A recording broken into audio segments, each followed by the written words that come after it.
جتنی تندرستی میں نے بحری سفر سے حاصل کی تھی سب 2 لمحے میں ضائع ہو گئی۔ پھر وہی وحشت، دہشت، میرا تو سر چکرانے لگا۔ وہ خاموش تصویر ایک کوچ میں پیوستہ تھی اور مجھے بغور دیکھ رہی تھی۔ آخر یہ شخص مجھے ٹکٹکی لگائے کیوں تکتا ہے؟ یہ کسی کا بھوت تو نہیں؟ میں پریشان ہو گئی۔ جب مکان پہنچی تو میری طبیعت ویسی ہی متوحش اور غمگین تھی جیسے شوراک جانے سے پہلے رہا کرتی تھی۔ ایک گرم صبح میں اپنے لباس خانے میں قد آدم آئینے کے آگے کھڑی اپنی زلفوں میں کنگھی کر رہی تھی۔ اچانک میری نظر کاغذوں کے ایک بنڈل پر پڑی جو دریچے کے پاس آئینے کے پیچھے پڑا تھا۔ میں اسے جھک کر اٹھا ہی رہی تھی کہ زوناش کمرے میں قہوے کی پیالیوں کی کشتی لیے ہوئے آ گئی۔ میں نے پوچھا، یہ کیا کاغذات ہیں زوناش؟ کہنے لگی، مجھے خبر نہیں خاتون۔ میں نے کہا، یہاں کس نے رکھا انہیں؟ مجھے نہیں معلوم۔ یہ کہہ کر وہ باہر چلی گئی۔ میں نے کنگھی میز پر رکھ دی، دریچے کے پاس جا کر آفتاب کی گرم روشنی میں کاغذوں کو کھولا۔ تمام کاغذ سادہ تھے، ان پر کسی قسم کی تحریر نہیں تھی۔ آخر میں ایک کاغذ نکلا جس پر لکھا تھا، آج غروب آفتاب کے بعد فلوبر کے پل کے مشرقی حصے میں ملو۔ یہ تحریر پڑھ کر میرے حواس رخصت ہو گئے۔ مشرقی حصہ وہی تھا جہاں وہ مغموم بوڑھا بیٹھا کرتا تھا۔ اب تو مجھے یہ پراسرار واقعہ اور بھی پیچیدہ نظر آنے لگا۔ دم گھٹنے لگا تو میں نے کمرے کا دروازہ کھول دیا۔ صحن باغ میں ایک شمشاد کے درخت کے نیچے جا کھڑی ہوئی، دل دھڑک رہا تھا۔ ارادہ کیا کہ زوناش کو مفصل کیفیت کہہ سناؤں، مگر وہ ایک بے وقوف بڑھیا ہے، کیا رائے دے گی؟ پھر خیال ہوا کہ اس واقعے کو جو ایک افسانے کی صورت اختیار کر رہا ہے، فلوبر کے ڈی ایس پی کو بلا کر سناؤں، وہ ضرور میری مدد کرے گا۔ مجھے اچھی طرح یاد ہے وہ دن میں نے بڑی پریشانی اور وحشت میں کاٹا۔ حالانکہ موسم بہت ہی پیارا تھا، نارنگی کے خوشبودار پتے دھوپ میں چمک رہے تھے، دریچوں سے لیموں کی گھاس کی خوشبو آتی تھی، پر میرے حواس ٹھکانے نہ تھے۔ لطف کیا خاک اٹھاتی! اس واقعے کی اطلاع میں نے پولیس کو دے دی۔ ان کاغذات کے ملنے کے بعد میں نے باہر کی آمد و رفت ترک کر دی، حتیٰ کہ پل پر بھی چہل قدمی کو نہ نکلتی۔ دن بھر کتب خانے میں بیٹھی اپنا سیاحت نامہ لکھا کرتی تھی، یا اپنے مہجور اور وفاشوار پیارے ہارلی کو محبت نامے لکھا کرتی، یا اپنی رفیق ازلی پیاری جسوتی کو سیاحت کے حالات تحریر کرتی۔ وہ ان دنوں عراق میں اپنے چچا اکاؤنٹ لوس کے پاس رہتی تھی۔ زوناش نے مجھے دیکھ کر بہت افسوس ظاہر کیا۔ میری خاموش اور اداس زندگی پر وہ آہیں بھرتی۔ آج کل وہ بھی بہت خاموش رہنے لگی تھی۔ اس نے اب سر شام سیاہ چادر سر پر اوڑھ کر محلے کی عورتوں سے دریچوں کے پاس کھڑے ہو کر باتیں کرنا موقوف کر دیا تھا۔ میں نے باہر نکلنا کیا ترک کیا تھا کہ میری زندگی کے افسانوں کا خاتمہ ہی ہو گیا۔ میں 1000 تجربے کار سیاہ عورت سہی، پر آخر نازک مزاج اور نازک دماغ تھی۔ اس میں بھی شک نہیں کہ میں نے مہیب جنگلوں، تپتے ہوئے ریگستانوں کا تکلیف دہ سفر کیا تھا۔ تاہم کم سن تھی۔ فلوبر کے اس خوفناک واقعے نے مجھے اس قدر خوفزدہ کر دیا تھا کہ میں شدت خوف سے قریب قریب بیمار رہنے لگی تھی۔ بارہا خیال کیا کہ جسوتی کو تار دے کر بلا لوں۔ وہ میرے ہر سفر میں شریک رہی ہے۔ وہ اگرچہ بزدل لڑکی ہے مگر ہے بڑی عقل مند۔ جسوتی میرے سفری رومان سے خوب واقف ہے، اس افسانے سے بھی واقف ہو جاتی تو خوف ہوتا۔ پھر خیال ہوتا کہ ہارلی کو مفصل خط لکھوں، مگر وہ ہنسیں گے۔ وہ ہمیشہ میری سفری زندگی کے افسانے سن کر میرا مضحکہ اڑاتے ہیں۔ سامعین ہمارے سر ہارلی کی طبیعت سے تو واقف ہیں۔ وہ کچھ عجب خیال کا آدمی ہے۔ وہ چاہتا ہے کہ اس کی منصوبہ زمانہ قدیم کی عورتوں کی طرح گھر کی 4 دیواری میں قید رہے۔ وہ بڑا ہی احمق ہے۔ ہارلی کو خط لکھنا اپنی رسوائی ہے۔ ان کو زندگی کے راز سے دلچسپی ہی نہیں۔ وہ افسانوں کو پسند ہی نہیں کرتے۔ وہ ایک فضول جنگجو آدمی ہیں جو صرف حیات معاشقہ کے خواب دیکھنے کے شوقین ہیں۔ اس وقت مجھے اپنے پچھلے سفر یاد آنے لگے۔ وہ میرا 7واں سفر، جبکہ میں بلوچیوں کے پھندے میں گرفتار ہو گئی تھی۔ وہ ہارلی کا اضطراب، وہ میری گمشدگی۔ بیٹھے بیٹھے مجھے بے اختیار ہنسی آ گئی، کیونکہ مجھے ہارلی کا آتش رقابت میں چلنا اور ان بلوچیوں سے انتقام لینے پر آمادہ ہو جانا یاد آ گیا۔ اللہ غنی، میرا وہ سفر بھی عجب سفر تھا۔ ایک دن شام کے وقت میں صحن میں شمشاد کے درخت کے پاس بیٹھی تھی۔ یکا مجھے وحشت محسوس ہوئی۔ رات بھر پریشان خواب دیکھتی رہی۔ آخر طبیعت اس قدر بگڑی کہ میں نے یہ جانتے ہوئے بھی کہ ہارلی کو رخصت نہیں مل سکتی، تار دیا کہ 2 دن کے لیے ضرور چلے آؤ۔ تیسرے دن دوپہر کو سر ہارلی موجود ہوئے۔ میں بیماروں کی طرح ایک کوچ پر شال اوڑے لیٹی ہوئی تھی۔ جو ہی انہوں نے دروازے پر قدم رکھا، میری بیماری اور وحشت کافور ہو گئی۔ ہارلی ہنس کر بولے، اچھی خاصی تندرست ہو اور لکھتی ہو کہ بیمار ہوں، میں بڑی مشکل سے 2 دن کے لیے آیا ہوں۔ میں ناراض ہو کر بولی، تم کو مسافر سے بات کرنا آتا ہی نہیں، یہ طریقہ ہے بات کرنے کا؟ میرا مزاج بہت ہی بگڑا ہوا ہے، تم کو خبر نہیں کہ زندگی آج کل کیسی گزرتی ہے۔ یہ سن کر ہارلی قریب آ کر بیٹھ گئے، بولے، جانے من سچ کہو تو مجھے تم سے ذرا ہمدردی نہیں۔ میں نے کتنا سر پٹکا کہ اب سیاحت ختم کر دو، ایک معزز اور چہیتی بیوی اور گھر کی مالکہ کی حیثیت سے زندگی بسر کرو، مگر کہاں؟ تم کو تو ہارلی سے نفرت قلبی ہے۔ تم کو تو طنزاً مسکرا کر کہا، بلوچیوں سے عشق بازی میں لطف آتا ہے۔ یہ سن کر مجھے غصہ آ گیا، خشک لہجے میں بولی، میں نے غلطی کی کہ تمہیں یہاں آنے کی تکلیف دی، میں آپ سے معافی چاہتی ہوں، میرا خیال تھا۔ ہارلی قطع کلامی کر کے مسکراتے ہوئے بولے، تم کس قدر زد و رنج میں ہو، میں نے بھلا تمہیں کیا کہہ دیا؟ میں تو اپنی قسمت کا دکھڑا رو رہا تھا۔ خیر اب ان باتوں کو خدا کے لیے جانے دو، تمہاری آنکھوں سے وحشت برس رہی ہے، مزمحل نظر آتی ہو۔ میرا ایک ہاتھ چھو کر بولے، کسی قدر گرم ہے، حرارت تو نہیں ہے؟ اتنی سی جان پر یہ مصیبتیں؟ تم کو ان سفری مصیبتوں میں آخر لطف کیا ملتا ہے؟ روحی خدا کے لیے اب بھی میری بات مانو، مجھ پر اور اپنے اوپر رحم کرو، اب اس دیوانگی کو ختم کر دو، سیاحت کا خیال ہمیشہ کے لیے ترک کر دو۔ تمہارا نازک جسم اس لیے نہیں کہ زمانے کی سرد و گرم ہوا میں مرجھا کر رہ جائے، تمہاری سیاہ اور چمکیلی آنکھیں خوفناک مناظر دیکھنے کے لیے نہیں ہیں، ان کو صرف مناظر عشق سے واسطہ ہونا چاہیے۔ میں التجا کرتا ہوں، اس دفعہ تم میرے ہمراہ وطن واپس چلو اور اس زندگی کو ختم کر دو جو تم کو اس قدر مزمحل بنائے دے رہی ہے۔ میں ہنس پڑی، تم بڑے پاگل آدمی ہو، مجھے افسانوں سے عشق ہے، کیا تم سمجھتے ہو کہ میں ان عارضی مصائب اور ہنگامی تکالیف سے گھبرا جاؤں گی؟ سیاحت کی پرکیف آزاد اور روحانی زندگی کو خیر بات کہہ کر حیات ازدواج کی غیر شاعرانہ اور بے لطف زنجیروں میں پھنس جاؤں گی؟ ہارلی آہ بھر کر بولے، وائے برحال ماں، تو یہ کیوں نہیں کہتی کہ تم مجھے ناپسند نامنظور کرتی ہو؟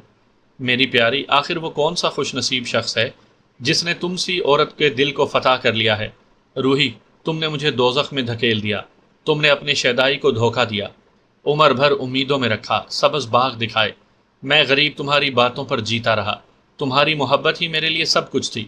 جب میں اپنی شورش انگیز جنگجو زندگی میں تمہاری پرسکون محبت، تمہاری دلکش تصویر کو یاد کرتا تو مجھے ایسا محسوس ہوتا جیسے میں جنت میں محبت کا خواب دیکھ رہا ہوں۔ پر میں بڑا دیوانہ تھا، مجھے شبہ ہے کہ تمہارے دل میں میرے لیے اب جگہ باقی نہیں، تم کسی اور۔ وہ جملہ ختم نہ کر سکے میں خود بھی گھبرا گئی اور بے چین ہو کر بولی، اللہ اللہ، پیارے ہارلی، حماقت کی حد ہو گئی، مجھے تو تمہاری بے وقوفی پر رحم آتا ہے، ورنہ تم قابل معافی ہرگز نہیں ہو، تم میری توہین کرتے ہو، میرے متعلق تمہارے خیالات ایسے برے ہیں، تم کس قدر برے ہو۔ یہ کہتے ہوئے مجھے رونا آ گیا، مجھے ہارلی سے بے حد محبت تھی، اب وہ مجھ سے محض اس لیے بدگمان ہو گئے تھے کہ میں نے ان کے ساتھ وطن چلنے سے انکار کر دیا، سیاحت کو پسند کیا۔ اللہ اللہ، مرد کس قدر بدظن ہوتے ہیں۔ ہارلی مسرور لہجے میں بولے، زہ نصیب، تمہاری زبان سے ایسے محبت بھرے الفاظ سننے کی کس کافر کو امید تھی، یہ محض میری خوش بختی ہے، مگر پیاری روحی، تمہارا رونا میرے لیے جان لیوا ہے۔ اچھا تم مجھ سے وہ فسانہ تو بیان کرو جس کا ذکر خط میں کیا تھا۔ میں پھر سنبھل گئی، از سر نو میں نے فلوبر کا فسانہ مغموم نظروں سے مجھے اس شخص کا تکنا وغیرہ کہہ سنایا۔ ہارلی ایک سگار پیتے رہے اور بغور سنتے رہے، قصہ سنا کر بولی، بس یہ ہیں یہاں کے حالات ہارلی، میری زندگی بھی عجب پر اسرار ہے۔ ہارلی نے سگار پھینک دیا، کرسی پر اٹھ بیٹھے، مسکرا کر کہنے لگے، تو یوں کہو میرا ایک رقیب پیدا ہو گیا۔ تمہارا رقیب؟ کہنے لگے، ایک دن تم مجھے مار کر رہو گی، جس قدر ہوشیار اور ذہین ہو اسی قدر نا تجربے کار اور بھولی بھی ہو۔ روحی، یقین کرو، جو شخص تم کو ہر روز ٹکٹکی باندھے دیکھا کرتا ہے وہ میرا رقیب ہے۔ میں بولی، تم بھی عجب بدگمان آدمی ہو ہارلی، تم حالات سے بالکل نا واقف ہو، تم سمجھتے ہو کہ میں تم سے بے وفائی کر جاؤں گی، وہ ایک معمر آدمی ہے۔ ہارلی بولے، میرا مطلب یہ ہے تم جبراً مجھ سے چھین لی جاؤ گی، اب میں ہرگز تم کو یہاں چھوڑ کر نہ جاؤں گا، میں احمق کہلاؤں گا اگر تم کو یہاں چھوڑ کر جاؤں، مگر میں ہرگز تمہارے ساتھ نہ چلوں گی، میں احمق کہلاؤں گی اگر میں اس افسانے کو نامکمل چھوڑ دوں۔ تمہاری مرضی، ہارلی نے کہا، کم از کم مجھے اس کی تو اجازت دو کہ میں تمہارے ساتھ یہاں رہوں اور اس معاملے کی تفتیش کروں۔ نہیں، تمہارا شکریہ، تمہارے تفتیش کرنے کی کوئی ضرورت نہیں، تم بخوشی میرے پاس رہو۔ مگر اس معاملے میں دخل نہ دو، میں خود اس کی تہہ کو پہنچوں گی، ایسے ہی واقعات تو میرے سیاحت نامے کو 4 چاند لگائیں گے۔ کہنے لگے تم اپنا شوق پورا کرتی رہو، میں چپ چاپ دیکھوں گا کہ تم کیوں کر اس معاملے کی تہہ کو پہنچتی ہو، مگر اتنا یاد رکھو میرا ایک نیا رقیب پیدا ہو گیا ہے۔ میں ہنس پڑی، کیا واہیات باتیں کرتے ہو، میں نے تم کو صرف اپنی تسلی کے لیے بلایا تھا، تمہاری موجودگی میرے لیے نعمت عظمیٰ ہے، میں خود اس راز کو معلوم کروں گی۔ کیوں کر معلوم کروں گی؟ میں نے کہا میں اس شخص سے گفتگو کروں گی اور حالات پوچھوں گی۔ ایک دن میں شام کے وقت میں بازار سے چند سگار کی چیزیں خریدنے گئی، واپسی میں کچھ دیر ہو گئی اور میں تھک گئی۔ سامنے فلوبر کا پل تھا، میں تھکی ہوئی تو تھی ہی، ایک کوچ پر بیٹھ گئی۔ تھوڑی دیر بعد میرے آگے ایک سیاہ اور اونچی بند سی گاڑی آ کر کھڑی ہو گئی، اس کا دروازہ کھلا اور وہ پراسرار شخص جو مجھے اپنی مغموم نگاہوں سے بے موت مارے ڈالتا تھا اس میں سے کود پڑا اور نہایت اطمینان سے قدم اٹھاتا ہوا اپنی جگہ جا کر بیٹھ گیا۔ اس کے بعد پھر وہی نظریں تھیں اور میں، آج میں نے مصمم ارادہ کر لیا تھا اور ہارلی سے بھی اجازت لے لی تھی کہ اس سے بات کروں گی۔ چنانچہ میں آگے بڑھی، جوں ہی میں آگے بڑھی میرا دل دھڑکنے لگا۔ اس کی مغموم نظریں ایک عجیب اداس انداز میں میرے چہرے پر پڑ رہی تھیں۔ وہ ٹکٹکی لگائے بغور میری طرف دیکھ رہا تھا۔ اللہ غنی، وہ بھی عجب گھڑی تھی۔ الہی، یہ انسان ہے یا شیطان؟ آہ، تم نے آنے میں بڑی دیر لگا دی، ایک مغموم اور مزمحل آواز میرے کان میں آئی۔ شدت خوف سے میں قریب قریب لرزنے لگی۔ اس نے پھر کہا، ہاں میں تم ہی سے سوال کرتا ہوں، تم نے بڑی دیر لگا دی۔ میں نے پریشان ہو کر کہا، آپ نے مجھے یہاں بلایا کب تھا؟ تم کو وہ چٹھی نہیں ملی؟ میں بولی، کون سی چٹھی؟ خوفناک آواز میں، اف، وہ چٹھی، وہ آپ کی تھی؟ بوڑھا کھانستے ہوئے کہنے لگا، ہاں، مگر اس بات کو 1 ماہ گزر گیا ہے، کامل 1 ماہ۔ میں نے تم سے التجا کی تھی کہ غروب آفتاب کے بعد مجھ سے ملو، مگر شکر ہے کہ آج تو تم کو خیال آ گیا اور تم اس طرف آ نکلی۔ اس کے آنسو نکل آئے جو اس کی سفید داڑھی میں جذب ہو رہے تھے۔ مگر میں آپ کے بلانے پر نہیں آئی۔ کہنے لگا، اب یہ ناممکن ہے کہ تم بغیر میری سرگزشت سنے چلی جاؤ۔ مجھے تمہاری سرگزشت سے کوئی دلچسپی نہیں، میں نے بناوٹی طور پر کہا اور خوف نے مجھے زرد کر دیا۔ مجھ سے اس قدر ڈرتی کیوں ہو؟ میں چاہتا ہوں کہ تم چند لمحوں کے لیے بیٹھو اور میری سرگزشت سنو۔ ایک بوڑھے شخص پر رحم کرو اور میری مدد کرو۔ میں بہت دنوں سے اس طاق میں تھا کہ تم سے مدد طلب کروں، مگر میں آپ کی کیا مدد کر سکتی ہوں؟ اس کے لیے دنیا میں بہت سے لوگ موجود ہیں۔ اب میرا خوف کسی قدر کم ہو چلا تھا، اس لیے میں کوچ پر بیٹھ گئی۔ بوڑھا مغموم لہجے میں کہنے لگا، غلط، دنیا میں کوئی نہیں ہے، تم سے زیادہ موزوں شخص میں کسی کو نہیں پاتا۔ ہاں، تم اتنا گھبراتی کیوں ہو؟ میری بیٹی، کیا میری سفید داڑھی اور روپہلے سر نے تمہاری نگاہوں میں مجھے شیطان بنا دیا ہے؟ میں بھی تم ہی جیسا انسان ہوں، مجھ سے تمہیں خوف نہیں کرنا چاہیے۔ لوگ تو لاوارثوں پر رحم کرتے ہیں، بے کسوں کی دعا قبول ہوتی ہے۔ میں بے گھر بے در آدمی ہوں، خانہ بدوش کی زندگی بسر کرتا ہوں۔ بہت دنوں سے لوگوں کے ہجوم میں ایک چہرے کو ڈھونڈا کرتا تھا، ایک مخصوص چہرے کو، مگر مجھے کہیں میرا مطلوبہ چہرہ نظر نہیں آیا۔ آخر ایک دن جس کی مجھے تلاش تھی وہ چیز مجھے مل گئی، وہ تمہاری صورت تھی۔ تم افسانہ نویس ہو، تمہارے چہرے سے ظاہر ہے کہ تم کو انسانی زندگی کے واقعات و مشاہدات سے بڑی دلچسپی ہے۔ سوچتا رہا کہ اپنی سرگزشت تمہیں سناؤں یا نہ سناؤں۔ آخر ایک دن تم کو چٹھی لکھ دی، تمہارے مکان کی طرف چلا، خود کو دریچے کی راہ سے اندر پھینکا۔ تم میرے مکان سے بھی واقف ہو؟ بوڑھا مطمئن لہجے میں بولا، ہاں، ہر روز ادھر جاتا ہوں۔ الہی، آخر تم ادھر کیوں آتے ہو؟ میں نے حیران ہو کر پوچھا۔ کہنے لگا، محض اس لیے کہ موقع پا کر اپنی سرگزشت تمہیں سناؤں۔ آخر مجھ سے تمہیں امید کیا ہے؟ میں بے بس ہو کر پوچھنے لگی۔ میں سوائے رحم کے اور کچھ نہیں چاہتا، میری سرگزشت یہ ہے۔ میں اٹھنے لگی۔ تمہارا شکریہ، مگر میں سننا نہیں چاہتی، میں نے کہا۔ تمہیں سننا پڑے گا معزز خاتون، انسانیت کا یہی تقاضا ہے۔ سنو، میری سرگزشت یہ ہے۔ مگر اس سرگزشت کے سننے سے مجھ پر کسی قسم کی ذمہ داری تو عائد نہ ہوگی؟ میں نے پوچھا۔ مطلق نہیں، مطلق نہیں۔ میں پھر بیٹھ گئی۔ وہ کہنے لگا، میری سرگزشت یہ ہے کہ میرا خاندان وبا کے زمانے میں لقمہ اجل ہو گیا۔ میں نے کہا، اف، کس قدر دردناک واقعہ ہے۔ میں بد نصیب اس وسیع دنیا میں تنہا رہ گیا۔ افسوس، گھر جسے دنیا میں جنت کہنا چاہیے میرے لیے خواب و خیال ہو گیا۔ میں نے کہا، خدا رحم کرے، صبر عطا کرے۔ میں بد نصیب اپنے عزیزوں کی موت کے بعد بہت دنوں پاگل رہا۔ قدرت کو میری زندگی منظور تھی، تم جیسے ایک خدا ترس طبیب نے بڑی توجہ اور تندہی سے میرا معالجہ کیا۔ میں سخت جان پھر زندگی کی مصائب سہنے کے لیے تیار ہو گیا۔ آج کل خانہ بدوش زندگی بسر کر رہا ہوں۔ میری بہت سی جائیداد ہے جس کا میں کسی کو وارث نہیں دیکھتا۔ میری خواہش ہے تم میری بیٹی بن جاؤ۔ تمہاری بیٹی؟ یہ ہرگز نہیں ہو سکتا۔ یہ سراسر فریب ہے۔ مجھے تم سے تعلقات بڑھا کر خدا جانے کن آفات میں گرفتار ہونا پڑے، میں نے گھبرا کر کہا۔ بوڑھے نے آہ بھری۔ جس کی توقع تھی وہ بھی آج مٹ گئی۔ عظیم الشان آسمان کی قسم، میری طرف سے تم پر کسی قسم کی مصیبت نہیں آ سکتی۔ میں ایک مظلوم ناتواں بوڑھا ہوں۔ خدا کو حاضر و ناظر جان کر کہتا ہوں کہ میں تم کو تکلیف نہیں دینا چاہتا ہوں بیٹی۔ ایک مظلوم پر ترس کھاؤ، تم کو نیک اجر ملے گا۔ مجھے یہ سب ایک فریب اور معمہ نظر آ رہا تھا۔ یہ سب بہت عجیب ہے، میں نے کہا۔ پھر بولا، کل مجھ سے ملو گی؟ اسی جگہ ملنا۔ اچھا، ملوں گی۔ میں واپس ہونے لگی۔ راستے بھر سوچتی رہی کہ الہی آئندہ کیا ہوگا۔ یہ کس قسم کے آدمی سے سابقہ پڑا؟ سامعین کرام، آپ سن رہے ہیں ایک خوفناک اردو کہانی جس کا نام ہے لاش۔ آپ نے اگر ابھی تک میرا چینل کہانی گھر سبسکرائب نہیں کیا تو ابھی میرے چینل کو سبسکرائب کر کے بیل نوٹیفیکیشن آن کر لیجئے تاکہ آنے والی ہر نئی کہانی کی اطلاع بر وقت آپ تک پہنچ سکے۔ مکان پہنچتے ہی میں کتب خانے میں گئی اور سر ہارلی کو بلایا۔ وہ میرے منتظر ہی تھے، فوراً چلے آئے۔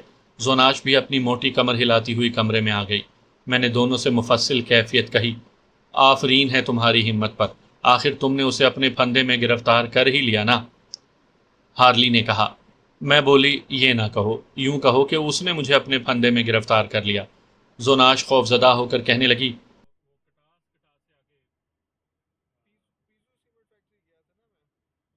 یا رب، گھر چھوڑ کر تم نے یہ سیاہی کی کیا زندگی اختیار کر لی بی بی؟ کیسے خطرناک واقعات ہیں، میری روح لرز جاتی ہے۔ اچھے سر ہارلی، معزز آقا، ان خاتون کو رائے دیجیے ایسے خوفناک واقعات میں دلچسپی نہ لیں اور گھر چلیں۔ اور بوڑھی چویا، وہاں جا کر کیا کریں؟ زندگی جس میں کسی قسم کا راز یا رومان نہ ہو، وہ زندگی کہلانے کے قابل ہی نہیں۔ تم بھی بالکل ہمارے سر ہارلی کے ہم خیال ہو۔ تم دونوں کو زندگی کے فلسفے پر غور کرنے اور دوسروں کی زندگی کے واقعات کو افسانے کی صورت میں لکھنے کی عقل ہی خداوند کریم نے عطا نہیں فرمائی۔ یہ کہہ کر میں خوب ہنسی۔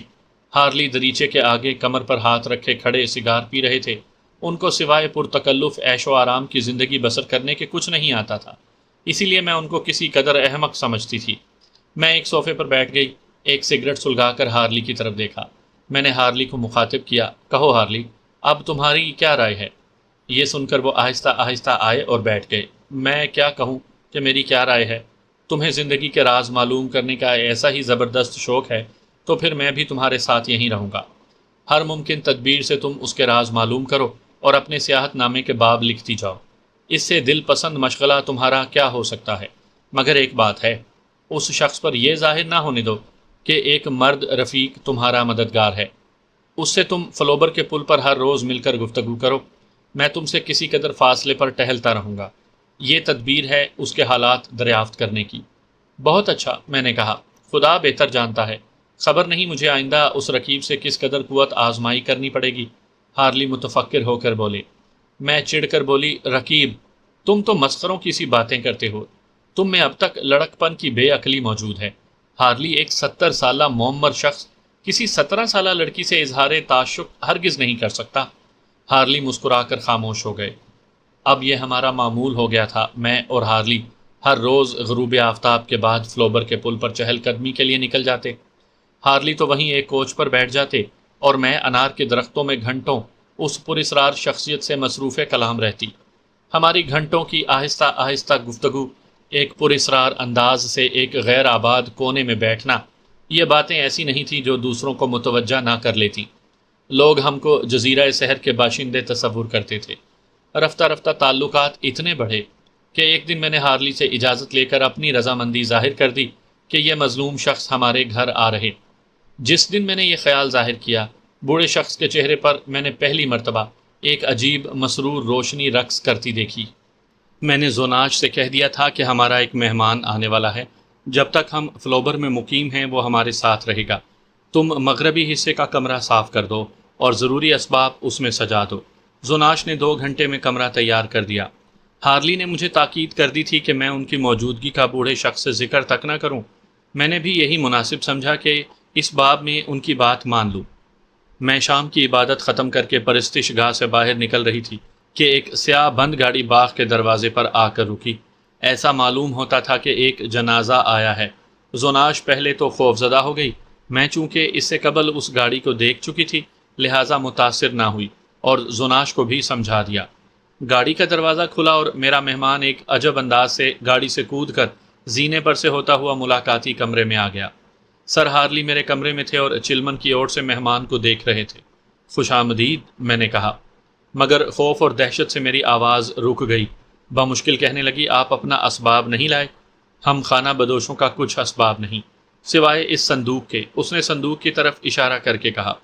میں نے مڑ کر دیکھا تو سیاہ لکڑی کا ایک لمبا سا صندوق کوچ پر رکھا تھا جس کے آخری حصے میں بہت سے باریک باریک سوراخ تھے۔